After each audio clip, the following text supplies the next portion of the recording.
Terima kasih pemirsa masih bersama kami dalam Damai Indonesiaku. Menarik yang menjadi pembahasan kita pada siang hari ini terkait dengan bohong. Tadi banyak sekali ada tadi istilah bohong putih dan lain sebagainya tadi ya. Nah kami kembalikan kepada jamaah untuk mengajukan pertanyaan dalam segmentasi tanya jawab ini. Ada Ibu Tami, silakan Ibu Tami boleh berdiri. Nanti akan dijawab oleh Ustadz Aryan Fakih. Assalamualaikum warahmatullahi wabarakatuh. Waalaikumsalam warahmatullahi wabarakatuh. Saya Tami dari MT Raudatul Jannah Kemang Pratama. Izin bertanya Ustadz, apabila kita mengetahui suatu kebohongan atau informasi yang tidak benar, kapan saatnya kita wajib menegur dan kapan saatnya kita cukup diam bersabar saja? Terima kasih. Baik, terima kasih. Boleh duduk kembali Ibu Tami. Bagaimana Ustadz Aryan Fakih atas jawabannya? Silakan. Ketika kita melihat suatu kebohongan, kapan kita harus menegur? Kapan kita harus apa tadi Bu? Bersabar atau diam saja. Untuk diam saja.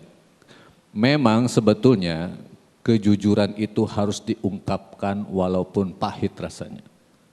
Tapi ketika kepahitan itu datang, bisa jadi dampaknya terlalu besar untuk dirasakan.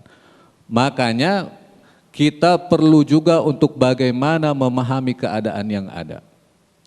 Contoh misalkan, kalau jujur itu diucapkan terus mendatangkan madarat yang besar, ada 5.000 orang ibu-ibu di sini.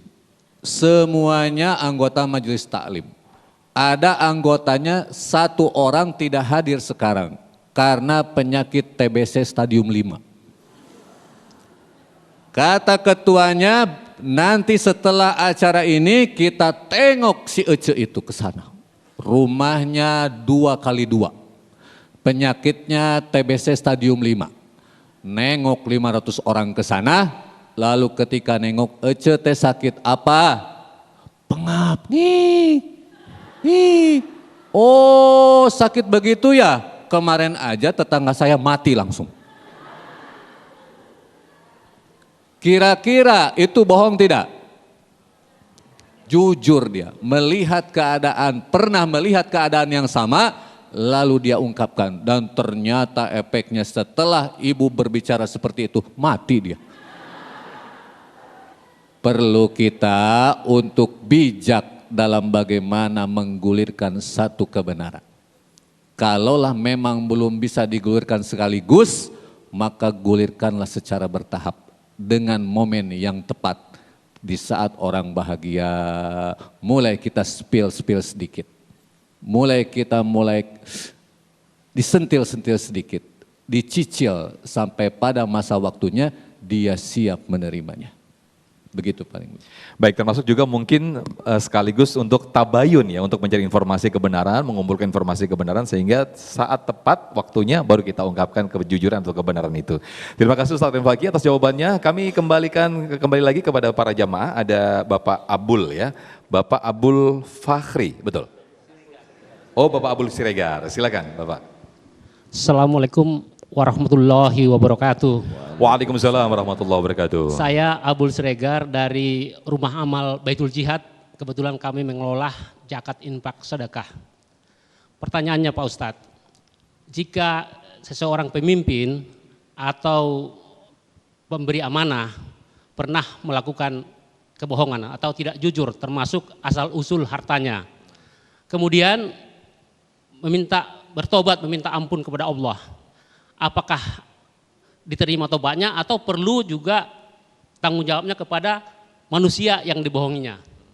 Dan terakhir, apabila kami tahu bagaimana sikap kami terhadap muzaki, yang kami tahu bahwa hartanya yang disampaikan kepada kami tidak jujur, bagaimana sikap kami? Terima kasih. Assalamualaikum warahmatullahi wabarakatuh. Waalaikumsalam warahmatullahi wabarakatuh. Ada 2 pertanyaan Ustadz Fikri, silakan Ustadz. Ngeri-ngeri sedap nih. Pertama, pertanyaan Pak Abdul Siregar itu soal taubat, diterima apa enggak? Saudara, sebesar apapun kesalahan dan dosa kita kepada Allah, kalau kita taubat selama kita tidak menyekutukan Allah dengan sesuatu pun, insya Allah pasti taubat kita diterima. Satu. Yang kedua, mata rantainya. Bagaimana terus dengan harta taubatnya, bagaimana terus dengan Manusia atau orang yang mungkin sempat dibohongin begitu ya. Oke. Bagaimana dengan orang-orang yang merasa terzolimi? Nah, kalau kita salah dengan Allah, maka lewat taubat. Kalau kita ada kesalahan dengan sesama manusia, masuk hukukul adami. Haknya anak Adam, haknya sesama manusia. Ada satu ditambahkan di situ tuh.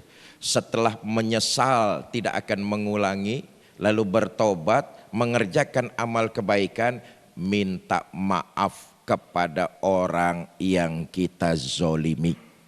Contoh, pulang dari masjid Baitul Jihad, nyolong sendal. Contoh.